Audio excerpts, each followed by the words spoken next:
Le Conseil de développement de l'agglomération Centre est une instance consultative de la CACEM. Créée en 2002, cette instance émet des avis, des conseils aux élus communautaires sur les travaux en cours ou encore sur les projets à venir. Depuis 2000, la CACEM, la communauté d'agglomération du centre de la Martinique, veille au développement des 4 villes du centre. Cette communauté est composée des villes de Fort-de-France, du Lamentin, de Saint-Joseph et de Schœlcher. Cet ensemble représente presque la moitié de la population de l'île, soit près de 180 000 habitants. La CACEM prend en charge pour ces villes plusieurs compétences.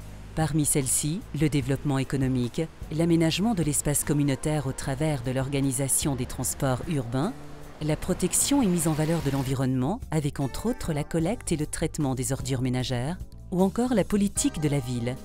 Pour ce faire, la CACEM et son président Pierre Samo, maire du Lamentin, disposent d'un budget annuel de 180 à 190 millions d'euros, soit le 3e budget après ceux du Conseil régional et du Conseil général.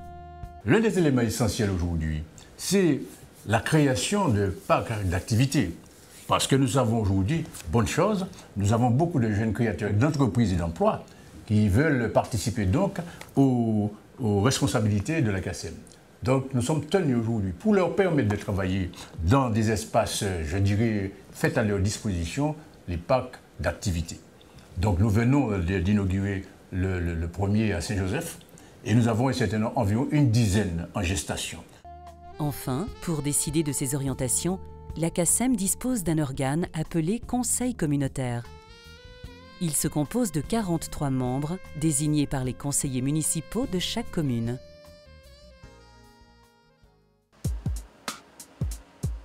Dans le souci d'impliquer la société civile au développement de la communauté d'agglomération, la CACEM consulte un comité dénommé le Conseil de développement de l'agglomération du centre, plus communément appelé CDAC.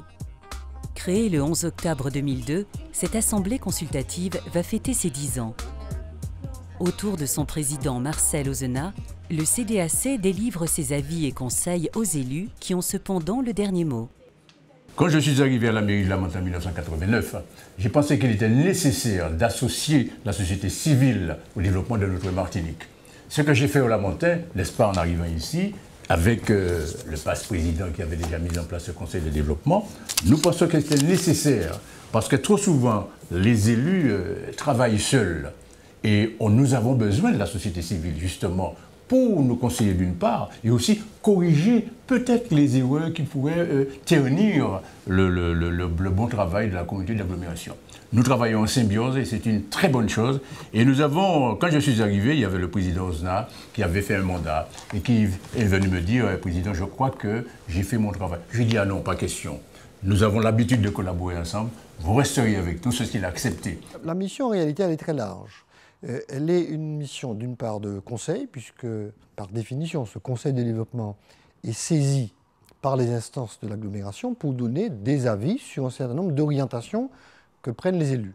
Mais c'est aussi une structure qui a une capacité de ce qu'on appelle autosaisine, c'est-à-dire de se saisir de sujets qui lui semblent importants, et là encore de faire des propositions aux élus. Nous repérons, nous échangeons avec les services administratifs en interne à la CACEM pour repérer, identifier les projets qui seront soumis au conseil de développement. Donc il y a un travail, on va dire, préparatoire. On amont de ces plénières. Et puis ensuite, une fois que ces sujets-là sont arrêtés et inscrits à l'ordre du jour, il faut donc les présenter aux membres du conseil de développement, leur apporter tous les éléments nécessaires de discussion afin qu'ils puissent émettre un avis en fin de plénière. Après 10 ans d'existence, le constat est mitigé pour le président du CDAC.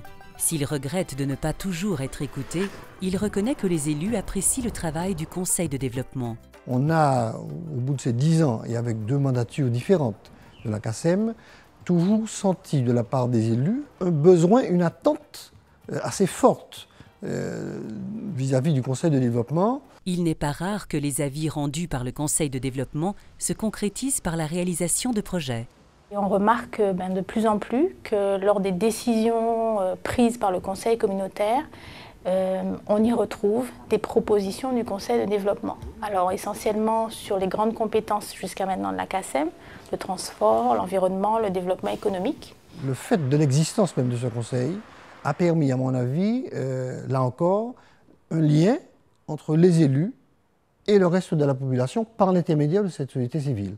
Et je crois que c'est un élément important dans les prises de décision. C'est une forme de démocratie participative qui me semble très importante.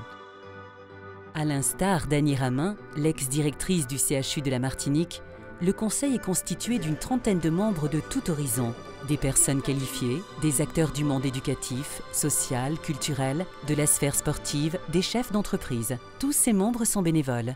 Malgré mes occupations de l'époque, ça m'a paru intéressant de savoir ce qui se passait dans la communauté du centre, puisque c'est quand même la plus grosse partie de la population de la Martinique. J'y apporte mes compétences en matière de gestion, en matière d'organisation, en matière de conception, de management, enfin toutes les compétences qu'on acquiert au cours de la vie. Mais c'est réciproque, c'est-à-dire que quand on voit des jeunes techniciens qui se consacrent à la prise en charge des déchets, au traitement des déchets, revalorisation, et qu'on voit le potentiel aussi qu'il y a au niveau de la Martinique, c'est extrêmement encourageant. Tous les 2 mois, les membres se réunissent pour rendre leur avis sur plusieurs projets, tels que le nouveau port de plaisance de l'étang Abricots, ou encore la construction du futur parc technologique de la Trompeuse à Fort-de-France.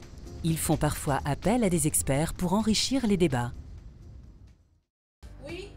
Aujourd'hui, la priorité déclarée du CDAC est la reconnaissance. Si le Conseil dispose, depuis peu, d'une revue d'information en interne, la communication en direction des administrés reste son point faible, une situation que souhaite améliorer la direction du Conseil. Je crois que vraiment ces 10 ans seront l'occasion de nous faire connaître mieux.